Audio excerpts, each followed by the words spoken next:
ஆன்மீக நண்பர்களுக்கு வணக்கம். இன்று நாம் காணவிருக்கும் திருக்கோவில் திருவாரூர் மாவட்டம் ஸ்ரீ வாஞ்சியம் எனும் ஊரில் அமைந்துள்ள அருள்மிகு ஸ்ரீ வாஞ்சிநாத சுவாமி திருக்கோவில்.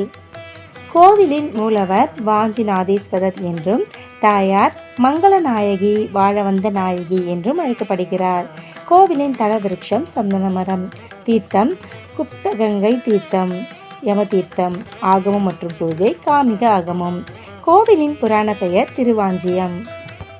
இங்கு சிவன் சுயம்பு மூர்த்தியாக அருள்பாலிக்கிறார்.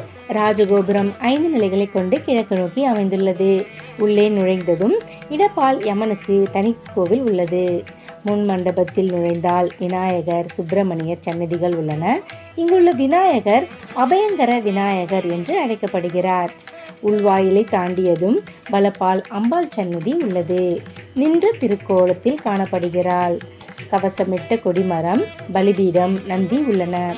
அடுத்து நட்டுவன் பிள்ளையார் சன்னதி, தலப்பதிகம் சலவைக்கல்லில் பொறிக்கப்பட்டு பதிக்கப்பட்டுள்ளது. இடப்பால் அதிகார நந்தி உள்ளார். மண்டபத்தில் உற்சவ திருமேனிகள் பாதுகாத்து வைக்கப்பட்டுள்ளன. மூலவர் சிவலிங்க திருமேனி, சற்று தடித்த உயர்ந்த பானம். உள் சுற்றில் வெண்ணெய் பிள்ளையார், விநாயகர், சுப்பிரமணியர், பஞ்சபூத லிங்கங்கள், சேஷ்டாதேவி, சனி பகவான் ஆகிய சன்னதிகள் உள்ளன. தெற்கு நோக்கிய சன்னதியில் யமன் 4 கரங்களுடன் பாசம், கதை, சூலம் ஏந்தி இடக்காலை மடித்து வலக்காலை தொங்கவிட்டு பாதக்குரருடன் அமர்ந்த நிலையில் காட்சி தருகிறார். அவர் அருகில் முனிவர் போல் ஒருவரது சிலா வடிவம் உள்ளது. துர்க்கைக்கு தனிச்சன்னதி இல்லை. பிரம்மாண்ட நாயகியாக காட்சி தரும் மகிஷாசுர மர்தினியே துர்க்கையின் சொரூபமாக இருக்கிறார். ராகுவும் கேதுவும் ஒரே வடிவில் இருப்பதை இக்கோவிலில் மட்டுமே காண முடியும் என்று கூறப்படுகிறது. யோக நிலையில் யமன் இருப்பதால் இங்கு வந்து தரிசனம் செய்பவர்களுக்கு மரணபயம் நீங்கும். காசியில் மறித்தால் யம பயம் இல்லாவிட்டாலும் ஒரு நாழிகையாவது பைரவ தண்டனை உண்டு. ஆனால் வாஞ்சியில் மறித்தவருக்கு யமபயம், பைரவ தண்டனை என்ற இரண்டுமே கிடையாது.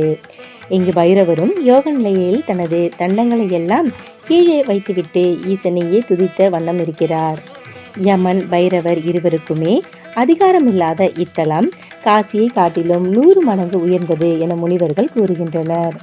பிரம்மாண்ட புராணத்திலும் விரிவாக கூறப்பட்டுள்ளது. இக்கோவிலின் வரலாறு என்னவென்றால், எத்தனையோ நல்ல பதவிகள் இருக்கும் பொழுது தனக்கு மட்டும் ஏன் உயிர்களை எடுக்கும் பதவியை சிவபெருமான் கொடுத்துள்ளார் என யம தர்மராஜா மிகவும் வருந்தினார். திருவாரூர் சென்று தியாகராஜரிடம் தனது குறைபாட்டை தெரிவித்தார்.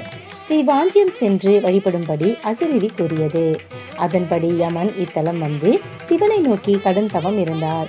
இவரது தவத்தில் மகிழ்ந்த இறைவன் மாசி மாதம் பரணி நட்சத்திரத்தில் காட்சி தந்து வேண்டும் வரம் கேள் என்றார். அதற்கு யமனோ, இறைவா, அனைத்து உயிர்களையும் எடுக்கும் பதவி எனக்கு தந்துள்ளதால் எல்லோரும் என்னை கண்டு பயப்படுகின்றனர், திட்டி தீர்க்கின்றனர். பல கொலைகளால் தீராத பிரம்மஹத்தி தோஷம் பிடித்து என்னை வாட்டுகிறது, பாவம் தொடர்கிறது, மன நிம்மதியே இல்லை என்றார். யமனின் கோரிக்கையை ஏற்ற இறைவன், யம தர்மனே, இனிமேல் யமன் உயிரை பறித்து விட்டான் என்று கூற மாட்டார்கள். நோய் வந்ததாலும் வயதாகி விட்டதாலும் விபத்து ஏற்பட்டும் இறந்தார்கள் என கூறுவார்கள். இதனால் பழியும் பாவமும் இனி உனக்கு கிடையாது.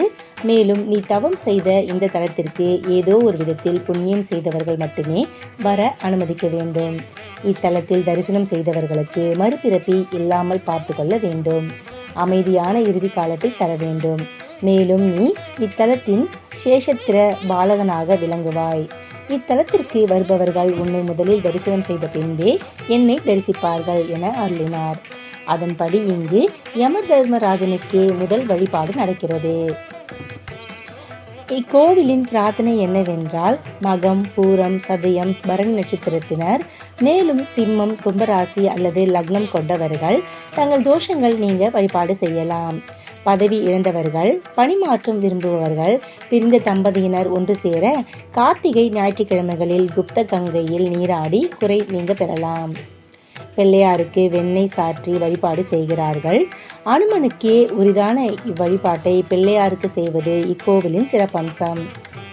பிரார்த்தனை நிறைவேறியவர்கள் சுவாமிக்கும் அம்பாளுக்கும் அபிஷேகம் செய்தும் வஸ்திரம் அணிவித்தும் நேர்த்திக்கடன் செலுத்துகிறார்கள். கோவிலின் திருவிழாக்கள். 2ஆம் நாளே தீர்த்தவாரி. எல்லா கோவில்களிலும் பிரம்மோற்சவம் முடிந்த பிறகே தீர்த்தவாரி நடத்தப்படும். அன்று சுவாமியை கோயில் சார்ந்த தீர்த்தத்தில் நீராட்டுவர். இத்தலத்தில் தீர்த்தத்துக்கு மிகவும் மகிமை வாய்ந்தது என்பதால் மாசி மகம் பிரம்மோற்சவத்தின் 2ஆம் நாளே தீர்த்தவாரியை நடத்திவிடுவர். 2ஆம் நாளே இங்கு தீர்த்தவாரி. அன்றைய தினம் வாஞ்சிநாதர் யமன் வாகனத்தில் உலா வருவார். கடைசி நாள் முருகனுக்கு உற்சவம் நடைபெறும். கார்த்திகை ஞாயிற்றுக்கிழமைகளில் அதிகாலை வேளையிலும் தீர்த்தவாரி நடப்பதுண்டு.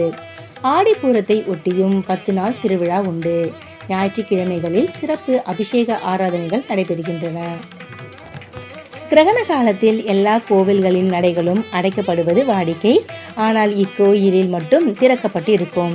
கிரகண நேரத்தில் சிவனுக்கு சிறப்பு அபிஷேக ஆராதனை நடத்தப்படும். சிவனின் தேவார பாடல் பெற்ற 274 சிவாலயங்களில் இது 133வது தேவார தலமாகும்.